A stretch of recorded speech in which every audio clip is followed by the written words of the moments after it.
दृष्टि, रेखा, सुमन, गीता पांचों बहनें फूट फूट कर रो रही थी। तभी उनके चाचा रोते हुए घर पर आते हैं। चाचा जी आप आ गए? कहाँ है हमारे माता पिता? चाचा जी आप जब हो बताओ ना।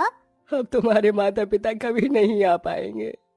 क्यों चाचा जी, आप ऐसा क्यों बोल रहे हो? मेरी प्यारी बेटियों, आज से मैं ही तुम्हारा पिता हूँ। तुम्हारे माँ पिता भगवान को प्यारे हो गए हैं। अब वो भगवान के पास ही रहेंगे। नहीं ऐसा मत कहिए, बताइए हमारे माता पिता कहाँ हैं? उनके बिना हम कैसे रहेंगे?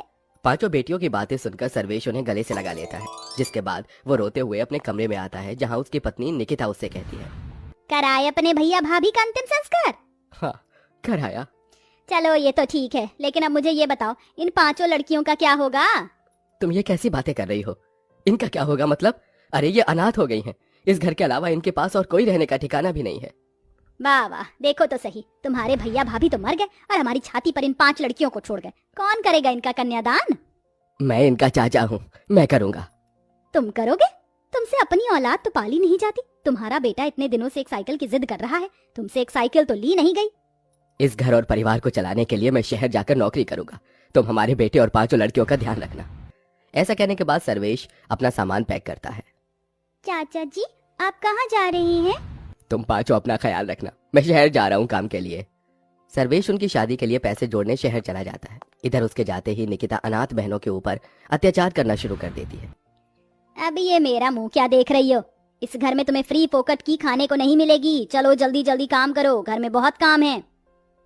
चाची जी आप हमें बता दीजिए कि क्या क्या काम करने हैं, हम सारे काम कर लेंगे। लेकिन हमारी ये 2 छोटी बहनें हैं, इनसे काम मत करवाइएगा। रोटी की कमाई हर किसी के लिए बराबर है, इसलिए तुम पांचों को ही घर के काम करने पड़ेंगे। रेखा, सुमन तुम जाओ और खाने की तैयारी करो। और इधर सुन गीता, तू घर की साफ सफाई कर। इसमें तेरी 2 छोटी बहन हैं, तेरी मदद करेंगी। मैं थोड़ी देर आराम करने जा रही हूँ। निकिता ऐसा कहकर अपने कमरे में आराम करने चली जाती है और इधर पांचों अनाथ बहनें अपने माँ बाप के मरने का गम लिए घर के अंदर सारे काम करना शुरू कर देती हैं।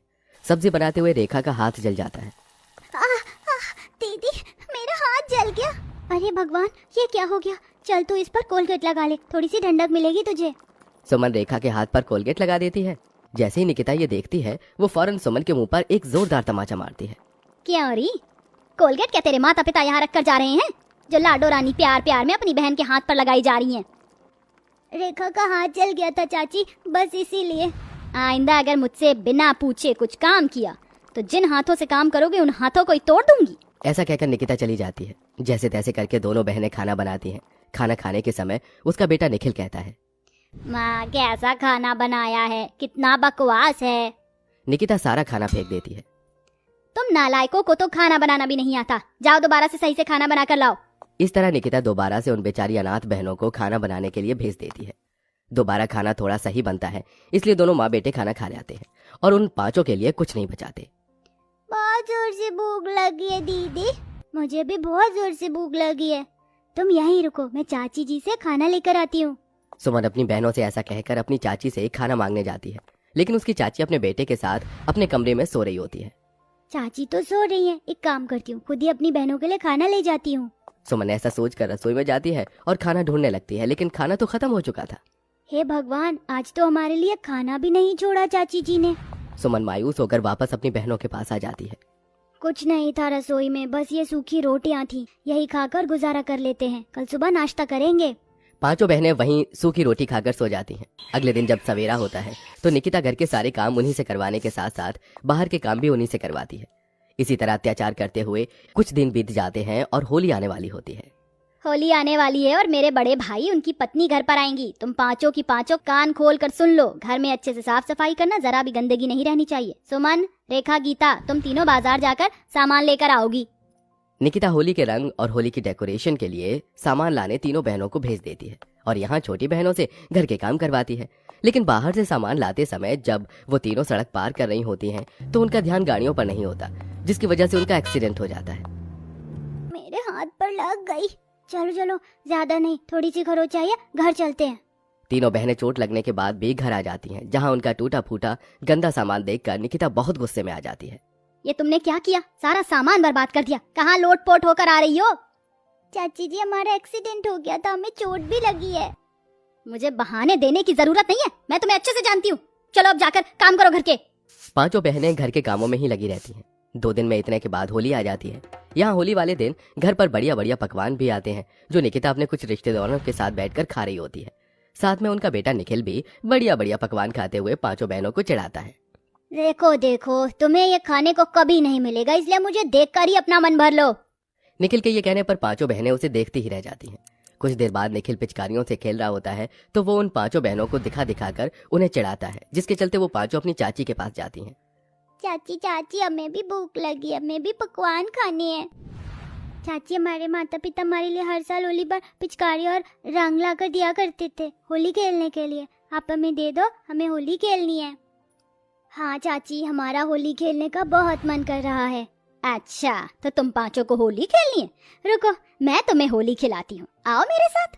निकिता प्यार प्यार से उन्हें अपने साथ ले जाती और बाहर घर के आंगन में पेड़ से बांधकर उन्हें डंडे से मारना शुरू कर देती है।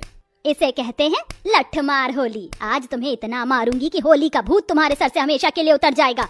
लाठी मारने के बाद वो उन पांचों बहनों के ऊपर कीचड़ और गोबर लाकर फेंकती है। गुलाब और रंग से होली खेलने की तुम्हारी औकात नहीं, इसलिए तुम्हारे लिए कीचड़ और गोबर ही सही है। इस तरह का बर्ताव करने के बाद निकिता उन्हें खोल देती है। खत्म हो गई तुम्हारी होली, अब हाथ मुंह धोकर घर में बाकी के काम है देख लो। ऐसा कहकर वो चली जाती है और पांचों बहनें रोती रह जाती हैं। कुछ ही देर बाद निकिता होली खेलने की वजह से भीग जाती है। वहीं उसका फोन भी स्विच ऑफ होने वाला होता है।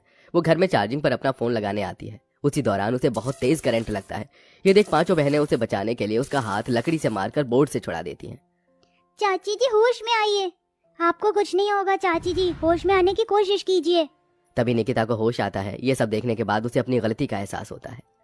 कुछ देर पहले ही मैंने तुम्हारे पर इतने अत्याचार किए और जब से तुम इस घर में रह रही हो तब से ही मैं तुम्हारे ऊपर अत्याचार करती आ रही हूँ, लेकिन फिर भी तुमने मेरी जान बचाई। इसका शुक्रिया अदा मैं तुमसे कैसे करूं? निकिता पांचों बहनों से माफी मांगती है। उसी समय सर्वेश आ जाता है। 5 अनाथ बहनों के लिए वो नए कपड़े और होली के रंग लेकर आता है। लेकिन निकिता अपना सच छुपाना नहीं चाहती थी। वो सर्वेश को सब बता देती है कि किस किस तरह से उसने पांचों बहनों के ऊपर अत्याचार किया। मैंने तो जिंदगी में कभी नहीं सोचा था कि तुम इतनी बुरी औरत हो सकती हो। निकल जाओ इस घर से, मैं अब तुम्हारे साथ नहीं रह सकता। नहीं नहीं चाचा जी, चाची जी को माफ कर दीजिए, हमने भी उन्हें माफ कर दिया है। पांचों बहनें एक ही बात कहती हैं, जिसे सुनकर सर्वेश भी निकिता को माफ कर देता है और उसे दूसरा मौका दे देता है। अब निकिता पांचों बहनों की अच्छे से देखरेख करती है, जिसके बाद वो पांचों अनाथ बहनें उस घर में खुशी खुशी रहती हैं।